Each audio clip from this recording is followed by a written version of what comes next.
Shalom Permata GBKP, salam sehat, salam sejahtera, dan kiranya Roh Kudus senantiasa memberikan inspirasi dan motivasi kepada seluruh Permata GBKP dimanapun berada.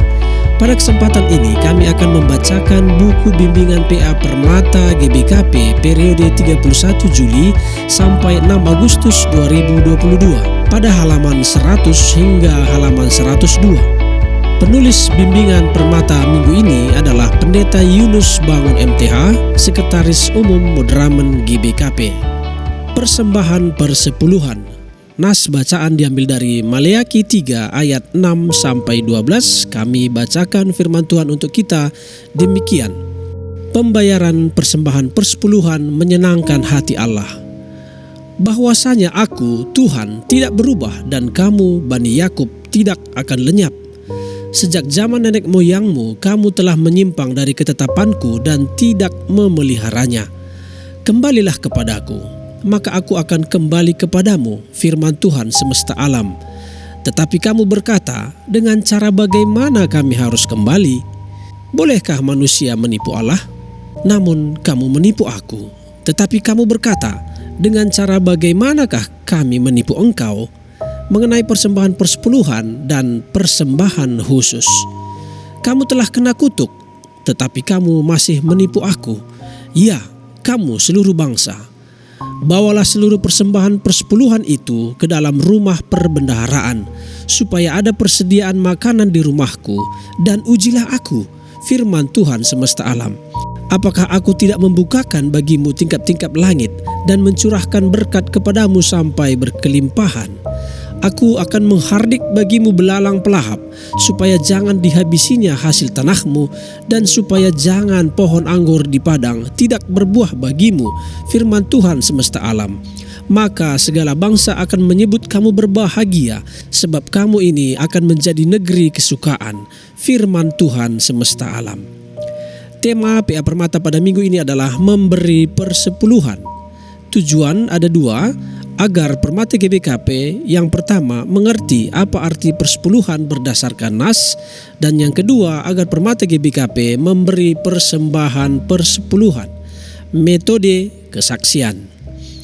Pendahuluan. Kitab Maleakhi menceritakan sebuah masa kehidupan Israel setelah kembali dari pembuangan Babel selama 70 tahun. Diperhitungkan Nabi Maleakhi ini bekerja sekitar tahun 515 sampai 445 sebelum Masehi, sebelum masa Esra dan Nehemia bekerja. Kehidupan umat Israel pada saat itu sedang mengalami frustasi karena banyak hal. Kota Yerusalem yang dalam keadaan runtuh, persoalan hak atas tanah setelah 70 tahun ditinggalkan, perbekalan yang dibawa makin sedikit, panen juga tidak memuaskan. Persoalan teologi yang dibawa oleh Maleakhi sama dengan Nabi Hagai, yaitu mengapa semuanya yang terjadi tidak seperti yang mereka inginkan, adalah karena mereka tidak menghormati Tuhan. Sebagian menjadi pemeras bagi sesamanya, sebagian dari mereka sibuk mendirikan rumahnya masing-masing tanpa mereka peduli apa yang terjadi dalam pelayanan Tuhan melalui imam-imam. Yang kedua, isi. Melalui bahan PA kita kali ini, Nabi Maleakhi mengingatkan umat Israel yang telah kembali ke negerinya. Pada ayat 6-7, Tuhan mengatakan bahwa Dia tidak berubah dan Israel tidak akan lenyap. Artinya bahwa Allah tidak berubah dalam hakikatnya dan cinta kasih-Nya kepada umat pilihannya. Meski dari dahulu, dari masa nenek moyang, mereka sering menyimpang dari ketetapan Allah. Yang diminta Tuhan adalah untuk kembali syuf. Ini adalah sebuah arti berbalik arah atau berputar. Artinya kembali kepada Tuhan, hidup seturut kehendak Tuhan. Pada ayat 8-9, Nabi ini mengungkapkan bahwa umat Israel telah menipu Allah. Penipuan ini memiliki beberapa makna seturut dengan pemahaman dari Imamat 27 ayat 30-33 bahwa persepuluhan baik dari ternak dan hasil pertanian adalah milik Tuhan dan harus dipersembahkan kepadanya.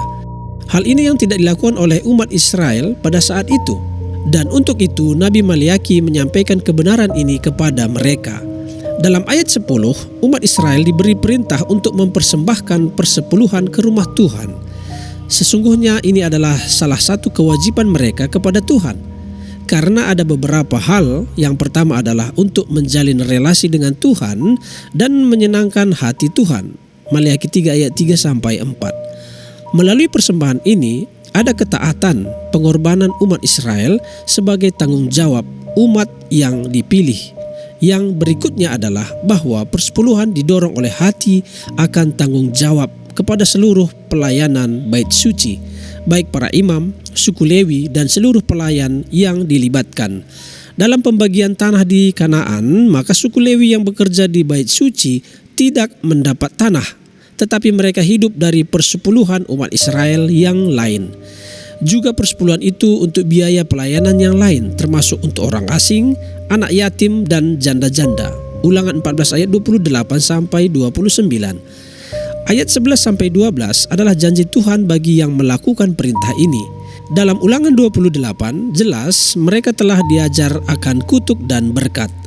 Kehidupan umat diajar dalam disiplin Allah yang dua ini. Tidak ada dosa yang tidak dihukum dan tidak ada kebaikan yang tidak diperhitungkan Allah. Ini bukan bicara tentang teologi keselamatan, tetapi disiplin Allah dalam mendidik umatnya. Sama seperti firman Allah melalui Nabi Hagai, baca pasal 1, bahwa di sini juga Allah berjanji membuka tingkap langit.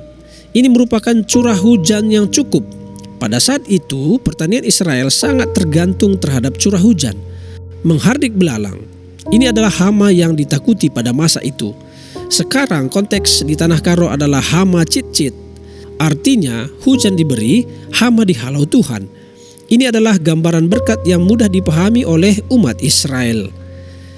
Aplikasi.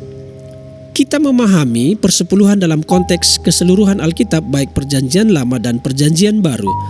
Hukum Taurat bagi kita adalah seperti cermin, tempat kita melihat seberapa kita mengasihi Tuhan melalui perintah-perintahnya.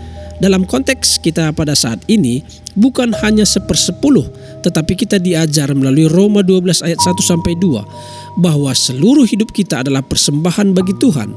Salah satunya mengukur seberapa kita menyembah Dia adalah melalui persepuluhan.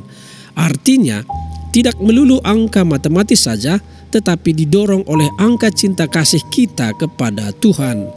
Dalam prakteknya sering orang bertanya, apa bedanya persepuluhan dengan kerja rani atau persembahan yang lain? Bedanya adalah persepuluhan, cinta kasih kita kepada Tuhan membuat kita bertanggung jawab terhadap kebutuhan gereja kita. Jadi persepuluhan didorong oleh rasa tanggung jawab. Kalau kerja rani didorong oleh rasa syukur atas segala berkat-berkat Tuhan. Berapa angkanya? Sebagai cerminnya adalah 1/10. Ada orang memberi seperti angka matematisnya. Ada orang belajar dengan kesetiaan dengan jumlah yang tergerak dari hatinya. Tidak masalah juga, asal itu dilakukan dengan rasa tanggung jawab dan dalam rangka mencintai Tuhan. Ketika relasi kita semakin baik, tanpa diperintahkan pun kita akan memberi mungkin melampaui angka 1/10. Karena sesungguhnya seluruh hidup kita adalah milik Tuhan dan persembahan bagi Dia. Kesaksian. Yang pertama, ceritakanlah pengalaman iman bagi rekan permata GBKP yang telah memberi persepuluhan dengan menyisihkan uang jajannya dan yang dari penghasilannya bagi yang sudah bekerja. Yang kedua, buatlah komitmen kita tentang persepuluhan, menunjukkan kewajiban dan rasa cinta kasih kepada Tuhan, Sang Pemilik hidup kita. Usulan lagu yang pertama, Ku Mau Cinta Yesus. Yang kedua, Bawalah Korban Pujian. Yang ketiga, KEE nomor 471, Remengkah Ukurku. Kata bijak pada minggu ini adalah, memberi persepuluhan bukan persoalan angka matematisnya saja, melainkan bagaimana menunjukkan cinta kasih Tuhan dalam hidup kita. Demikianlah buku bimbingan PA Permata GBKP periode 31 Juli sampai 6 Agustus 2022. Kiranya bermanfaat dan menginspirasi seluruh permata GBKP. Sampai jumpa pada buku bimbingan minggu depan. Tuhan Yesus memberkati. Shalom.